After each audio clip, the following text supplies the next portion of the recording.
Hello, lovely ladies. Welcome back to a new episode of Dating 411, the place to come to get effective dating the place to come.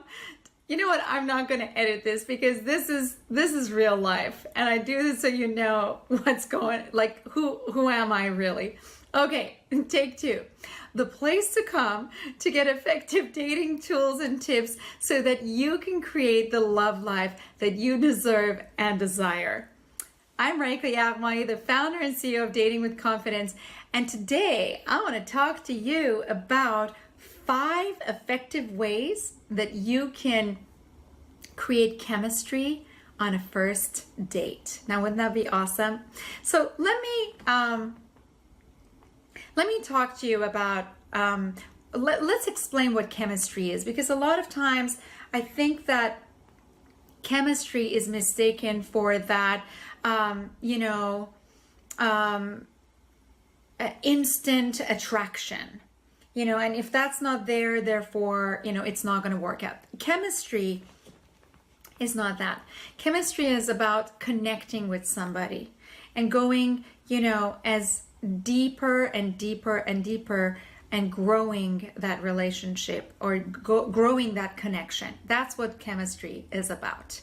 So a lot of times, I hear this not only from women who are in my community at Dating with Confidence, but also from clients who are working with me in my group programs or one-on-one programs. They go on a date and then they come back and they're like, I'm like, so what happened? And they're like, there was no chemistry. I'm like, oh, okay. Tell me, what did you do to create chemistry? And there's this silence. Like, what? Like, chemistry is not created. It's either there or it's not. Nope, that's not how chemistry works. So I want to tell you that you actually have a say in creating chemistry and then seeing if it is there or if it's not. So chemistry is about creating a connection, and it's really about bringing in your irresistible self. And I talk about this, in a whole course that I have called Irresistible Woman, Mastering the Art of Attraction and Creating the Love Life That You Want. And really, an irresistible woman is a woman who knows how to leave people with the best impressions of themselves and leave the best impression of herself on other people as well. So when you are creating that chemistry, you really want to take this unique, irresistible self of yours into the dating process. And if you want more information on that or the course, by all means, reach out and we will point you in the right direction. But let's talk about what are the 5 ways that you can create chemistry on a first date. First dates are, we're nervous, we don't know this person at all, and it's awkward. You're nervous, he's nervous. Believe it or not, men are nervous just as much as you are. And we forget that so often as women. We think like they don't care. They do care, and they're worried about how they show up and what they look like and all of that. So these are 5 ways to create connection in this kind of like awkward situation that you both are. So number 1, appreciate him. Appreciate him for showing up. Appreciate him for maybe picking you up or picking the place, picking a nice place, paying for you, having a nice conversation. Appreciate something about him, whether it's something he's doing, whether it's something that he is saying, or whether it's the way he looks or what he's wearing. Appreciate him. It goes a long way, and you're creating some alliance. Chemistry and connection is about creating alliance. Doesn't mean that you have to pick the guy and he has to be the end-all be-all of guys for you, but it means that you're creating the possibilities of seeing if you guys are a match or not. All right. Number 2, be curious and interested. Bring your curiosity and interest into the conversation. Be curious about him as opposed to interviewing him or chop, chop, chop. I need to know because I don't have time to waste. And I'm a busy person. I don't want to waste my time on another wrong person. I've done this for so long. It didn't work. I'm so tired of wasting my time. It doesn't work that way. You can't fast forward like an app, to press a button and fast forward connection. You need to work on it. You need to invest in it. You need to put energy and effort into it. If your love life is really important to you, then you want to invest in it. I'm not saying waste your time and not see red flags. So don't go the other direction, because I know some of you might.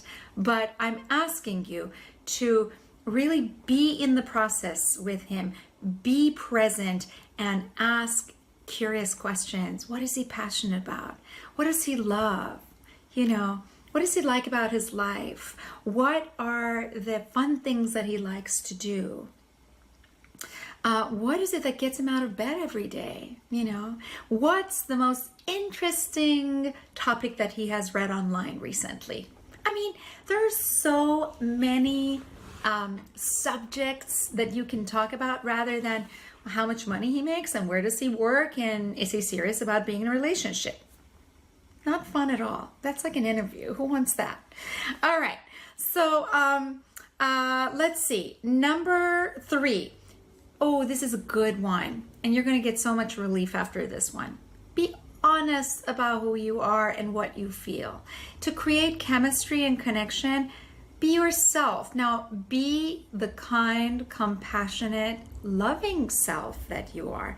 Not the person who is wearing the boxing gloves and, bobbing and weaving and making sure that she's not being hurt again. That person, people don't want to be around. But be your loving self, that place inside of you that wants to connect, wants to nurture a relationship. Again, I'm not saying overshare or anything. All I'm saying is be honest about, who you are. You don't have to be there to please him. You don't have to lie. You don't have to, if he's like for example, this is a good example. I am also a professional opera singer. Some of you might not know that about me. I've been singing for the past 25 years and I'm performing for the past 25 years. And I'm incredibly passionate and serious about my opera career. And my life partner, Tim, he is very, very passionate about virtual reality and computers and technology. He's a painter. He loves to paint. He has incredible artwork.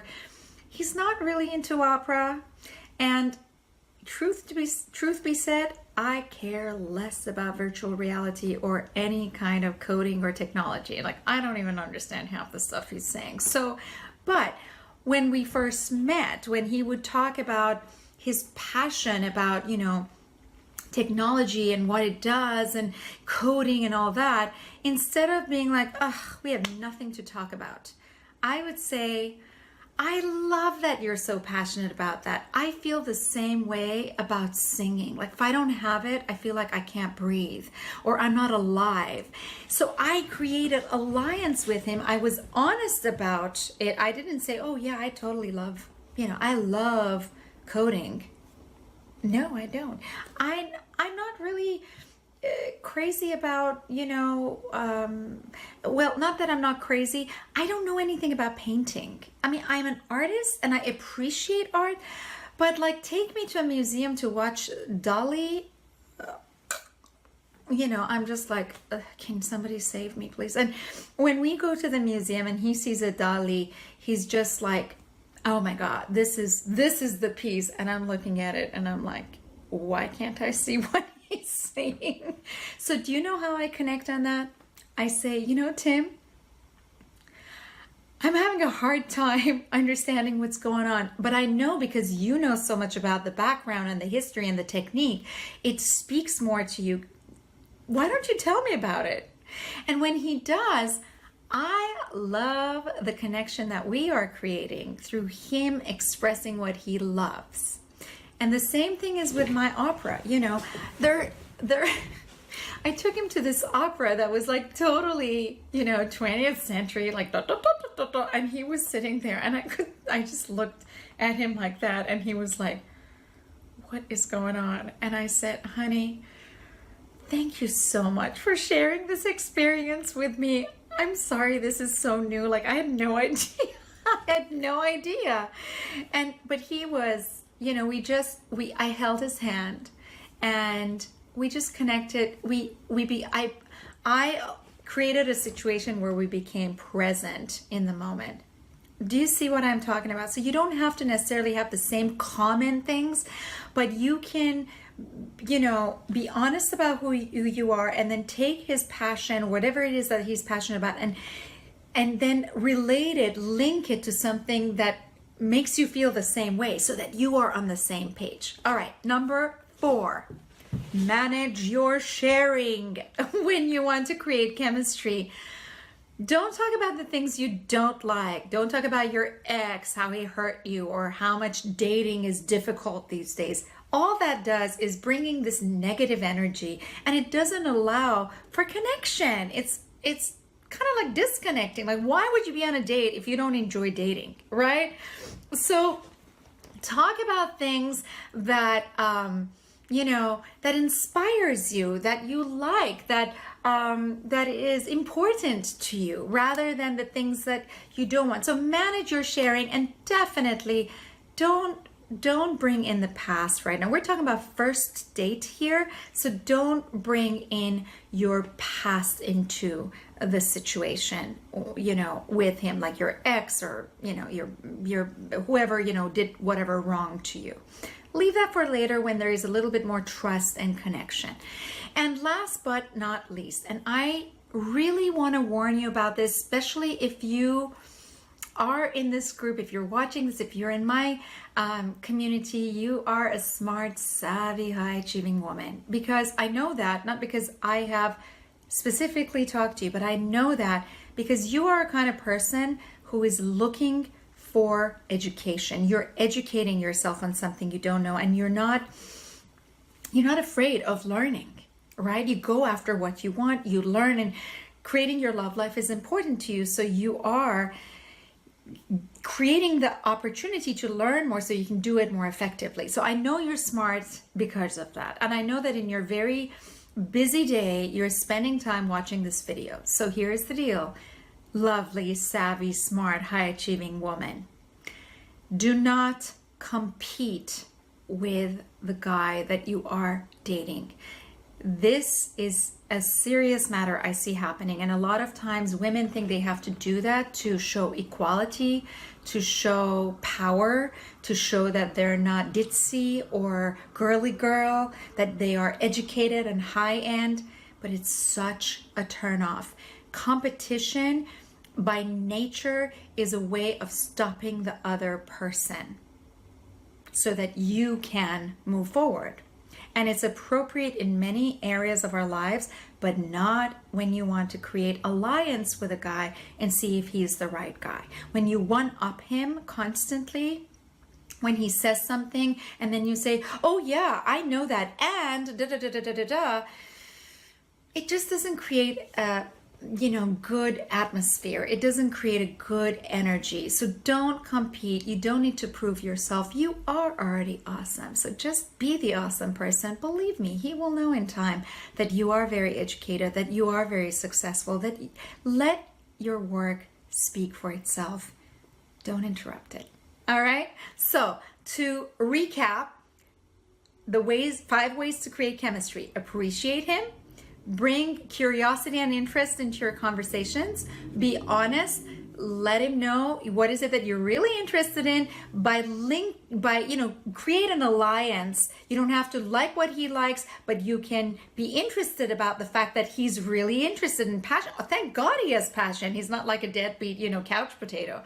And then number 4, manage your sharing. And number 5, don't compete. Now I'm going to give you a bonus one. This is important. This is something that really created alliance and chemistry with me and Tim when we were very, very, very, I think it was on our very first date that we said this. And it was, I'm a kind of person who really makes it easy for people to talk to me. Obviously, I'm a coach, so it's easy for me to do that. And I just by nature, I love people to feel safe around me. So I remember he said, I'm nervous. Like, I don't want to be, I'm liking you, and I'm scared about that. And I said, you know what? I am too. So why don't we be scared with each other?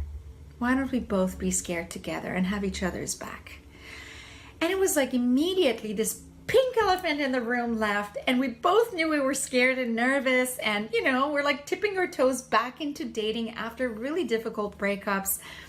And we created a team. We were a team. Now we're on the same team. So I wanted to give you that bonus tip at the end as well. This turned out to be a longer episode, but I know it's a big one because chemistry is always a conversation that comes up in my community. I didn't feel chemistry. I want to have more chemistry. How do I do that? So take responsibility and create chemistry. I know you can do it. All right. Talk to you at the next episode, which is airing in 2 weeks from today on Thursday. Have a wonderful day. And share this with your friends. If you like this, share this with your other girlfriends. Empower them. Let them know how to create chemistry when they're going out on a date. Listen, there is enough love to go around for all of us. So let's promote more loving ways to go around, more empowering ways to go around dating. So share this with your girlfriends who are also in the same boat, single and want to go date effectively. Last but not least, subscribe to my channel, because anytime a new episode comes up, you're going to get notified right away and you will never have to miss the next episode. Okay, that's a little opera singing for you. I hope you have a wonderful day. Mwah! Bye! Now, I want to hear from you. I want to know what's your biggest insight that you're taking away from this video. Leave a comment below and don't forget to share this video with your friends. Join me at Dating with Confidence and empowering more women on their journey to creating their desired love life.